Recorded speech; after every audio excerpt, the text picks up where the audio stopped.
மறுபடியும் ஒரு unseen promo மக்களே. வினோத் தான் கேஸ் கொடுத்துருக்காரு. திவாகர் வெளியில் போனதுக்கு வினோத் காரணம் இல்லைன்னு சொல்லி கேஸ் கொடுத்துருக்காரு. அரோரா கேஸை காமெடி ஆக்கின தருணம் தான் நம்ம ப்ரோமோவில் பார்க்க முடியுது. வியானாவை சாட்சி கூப்பிட்டு இவர் வினோத் வந்து திவாகரை வச்சு செஞ்சுருக்காரு அப்படின்னோடனே எல்லாரும் சிரிச்சிட்டாங்க. இதில் அமித் வேறு சீரியஸாக நீங்கள் என்ன சொல்கிறீங்க எனக்கு பொருள அப்படின்னு அவரோட கன்னடா ஸ்லாங்கில் சொல்லி, அப்புறம் இல்லை அவர் போட்டு வந்திருக்கிற சட்டை அப்படின்னு அரோரா மறுபடியும் ஆரம்பிக்கும்போது மறுபடியும் எல்லாரும் சிரிக்கிறாங்க. டேய் எவ்வளோ சீரியஸான டாஸ்க்கை எவ்வளோ சிரிப்பாக ஏன்டா பண்ணிக்கிட்டு இருக்கீங்க அப்படிங்கிற மாதிரி இருந்தது. அரோரா அங்கே இருந்தாங்கன்னா அவங்க கொஞ்சம் காமெடியாக கொண்டு போக தான் ட்ரை பண்ணுவாங்க முக்கால்வாசி.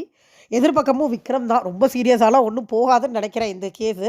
ஆனால் இன்றைக்கி ஒரு கேஸ் தான் எடுத்து வாதாடினாங்களா அப்படிங்கிறது தான் கேள்வியாக இருக்குது. அட்லீஸ்ட் ஒரு 2-3 கேஸ் போடுங்க. வீட்டில் தான் 14 பேர் இருக்காங்கல்ல, வரிசையாக போட்டு தள்ள வேண்டியதானே. ஆளுக்கு 3 கேஸு எல்லாத்தையும் வாதாடி பிரச்சனை பண்ணி குளறுபடி பண்ணி போடுங்க ப்ரொமோவை. வேறு வழி. வாதாடுவது வாய் பேசுவது மட்டுமே இந்த வாரம்னு ஆகிப்போச்சு. அதை ஒழுங்காவது பண்ணலாம்ல அப்படிங்கிற மாதிரி இருந்தது.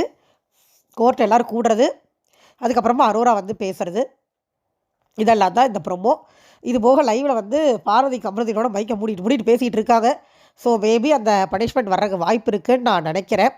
அப்புறம் இன்னொரு சம்பவம், இந்த மாதிரி கனி குக் பண்ணிவிட்டு மேடை சாப்பிட்ற இடத்த க்ளீன் பண்ணிவிட்டு தலையை கூப்பிட்டு காலையில் சாப்பிட்ற இடம் க்ளீனாலாம் செஞ்சுருந்தது பார்த்துக்கோங்கன்னாங்க.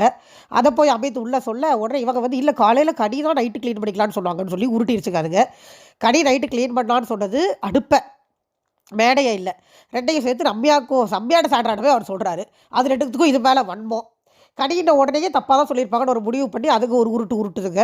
இதில் அமித் வேறு 2 பேருக்கு நியூட்ரலாக பேசிகிட்டு இருக்காரு நியாயத்தை பேசாமல். அதெல்லாம் எரிச்சலாக இருக்குது பார்க்க. தேங்க்யூ.